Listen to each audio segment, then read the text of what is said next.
मित्रों, आज मैं आप सभी के समक्ष एक बहुत ही गंभीर विषय यहां पर साझा करने के लिए बैठी हूं। आप सब जानते हैं कि कल दिल्ली फाइनेंस डिपार्टमेंट की एक रिपोर्ट आई है, जिसको मीडिया के बंधुओं के माध्यम से हम सबसे अवगत कराया गया है।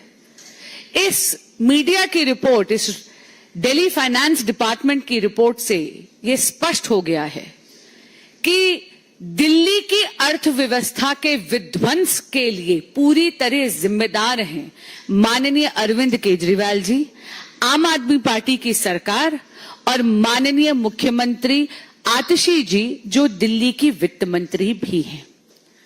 अचंभे की बात है, 31 साल में पहली बार दिल्ली का जो बजट है वो डेफिसिट में है, यानी घाटे में है, और छोटे मोटे नहीं, 7,000 करोड़ रुपए का डेफिसिट है। इसका क्या अर्थ हुआ? इसका अर्थ यह हुआ, पहली बात, कि दिल्ली में जो एक्सपेंडिचर है यानी खर्चा, वो दिल्ली की इनकम या दिल्ली की आय से कहीं कहीं ज्यादा है। इसका एक और बहुत ही संगीन पहलू है कि ये डेफिसिट जानबूझ के हुआ है।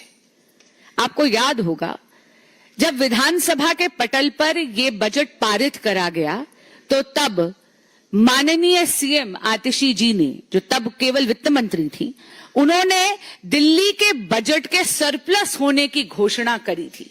बड़े बड़े दावे करे थे कि दिल्ली के पास फालतू पैसा है।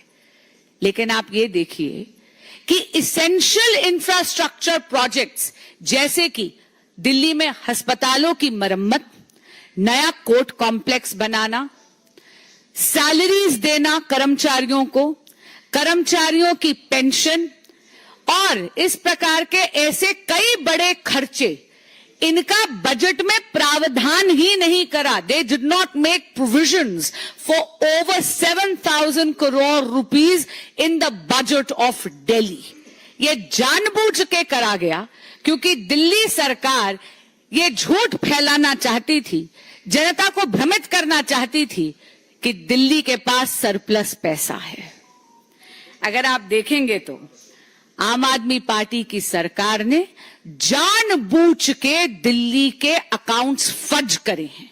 इसलिए आज हम इस अकाउंट फजिंग की और दिल्ली के बजट की सीएजी से ऑडिट और जांच मांगते हैं, और जांच के बाद कड़ी से कड़ी कार्रवाई हो, इसकी मांग रखते हैं। आपके समक्ष कुछ उदाहरण रखना चाहूंगी। माननीय आतिशी जी, केजरीवाल जी और आम आदमी पार्टी की सरकार को पता था कि दिल्ली के पास पैसे की किल्लत है, और इसीलिए आपको याद होगा, अचानक उन्होंने एक पन्ने का ऑर्डर निकाला और 10,000 से बस मार्शल्स को बड़ी क्रूरता और निर्ममता से नौकरी से निकाल दिया। 6 महीने की उनकी सैलरी उन्हें नहीं दी। इसी तरह क्योंकि दिल्ली सरकार के पास पैसा नहीं है, उन्होंने झूठ बोला था कि बजट में सरप्लस है। 7,000 करोड़ रुपए का उन्होंने बजट में डेफिसिट रखा जानबूझकर।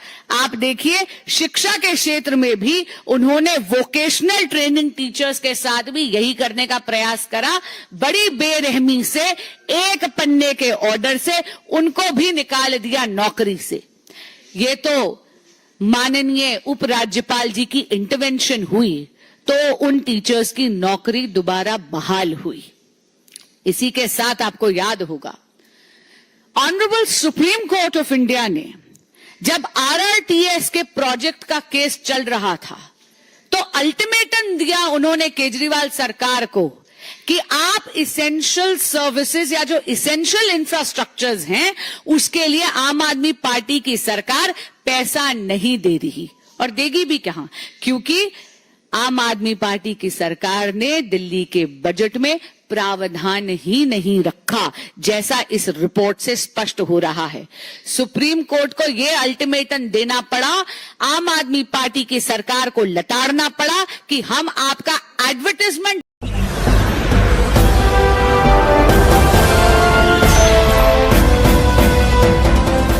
आप देख रहे हैं लाइव न्यूज 9 99 राष्ट्र सबसे पहले।